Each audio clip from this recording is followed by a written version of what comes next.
Perkenalkan, nama saya Dwi Putri Wengtias dari jurusan Pendidikan Kepelatihan Olahraga Offering B. Di sini saya akan mempresentasikan tentang latihan kecepatan. Latihan kecepatan adalah pencapaian prestasi optimal yang berolahraga dan untuk memerlukan beberapa macam penerapan unsur pendukung keberhasilan kecepatan. Kecepatan waktu adalah yang dibutuhkan tubuh melakukan suatu kerja fisik tertentu. Kecepatan dalam banyak cabang olahraga merupakan inti dari sangat yang diperlukan dapat segera memindai tubuh atau menggerakkan anggota tubuh seperti posisi yang lainnya. Menurut pengertian Harsono adalah kemampuan untuk melakukan gerakan yang berturut-turut dan sesingkat-singkatnya dalam suatu jarak dan waktu yang cepat. Dan menurut Abdul Qadir Ateng adalah kecepatan melakukan gerakan sama berulang-ulang dalam waktu yang sesingkat-singkatnya kecepatan menurut Kierkegaardnya. Dan menurut Ken dalam Budiwanto adalah kecepatan adalah jarak tempuh suatu waktu yang diukur dalam menit atau skala kualitas. Kecepatan adalah kemampuan untuk melakukan gerakan periode yang pendek.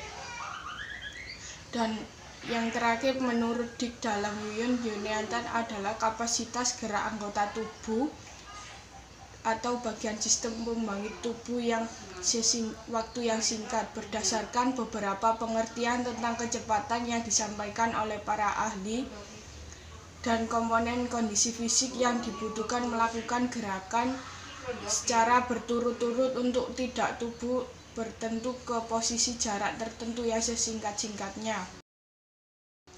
Faktor-faktor yang mempengaruhi kecepatan seseorang dalam Andi Suharto adalah tenaga otot yang kecepatan reaksinya, daya tahan kecepatan, berorientasi pengertian tentang kecepatan dan penerapan dalam aktivitas olahraga. Unsur kecepatan merupakan salah satu unsur yang penting dalam mencapaikan yang optimal.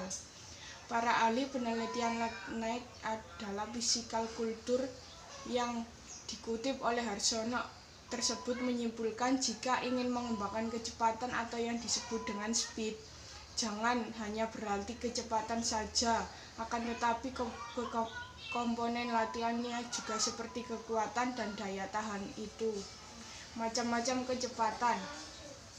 A. Kecepatan lari atau yang disebut dengan speed merupakan kemampuan organisme dalam keadaan cepat. Kecepatan ini ditentukan oleh kekuatan otot dan persendian. Yang kedua, kecepatan reaksi atau reaction time merupakan kecepatan menjawab suatu rangsangan. Kecepatan ditentukan oleh kepekaan susunan saraf atau komponen orientasi dan ketajaman panca indera. Yang ketiga, kecepatan bergerak atau motor action speed merupakan kecepatan mengubah arah yang gerakan utuh atau yang ditentukan oleh kekuatan otot dan koordinasi dengan kelincahan dan keseimbangan. Pembagian gerakan kecepatan yaitu ada 3, kecepatan siklis, yang kedua kecepatan asiklis, dan ketiga kecepatan dasar.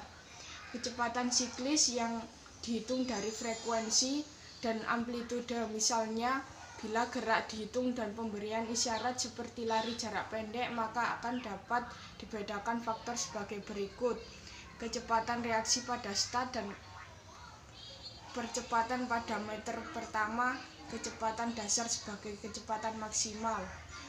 Yang kedua, kecepatan asiklis yang dibatasi oleh faktor yang mengenai kecepatan masing-masing yang terletak pada otot, terutama tenaga statis dan kontraksi yang menentukan gerakannya. Selain faktor itu, ada yang memegang peranan antagonis otot yang panjang mungkin, massa yang digerakkan, sedangkan faktor yang membatasi prestasi tenaga dinamis atau yang disebut dengan gaya cepat. Antropometri atau yang disebut dengan perbandingan badan dan tuas dan massa perbandingan atau beban dan tenaga. Yang ketiga yaitu kecepatan dasar.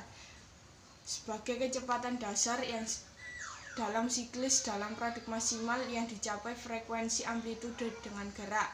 Maksimum kecepatan dasar pada umur 17 tahun pada wanita dan di antara sampai dengan 22 tahun pada pria. Kecepatan kontraksi amplitudes itu tersebut. Demikian presentasi dari saya. Bila ada kurangnya mohon maaf yang sebesar-besarnya. Wassalamualaikum warahmatullahi wabarakatuh.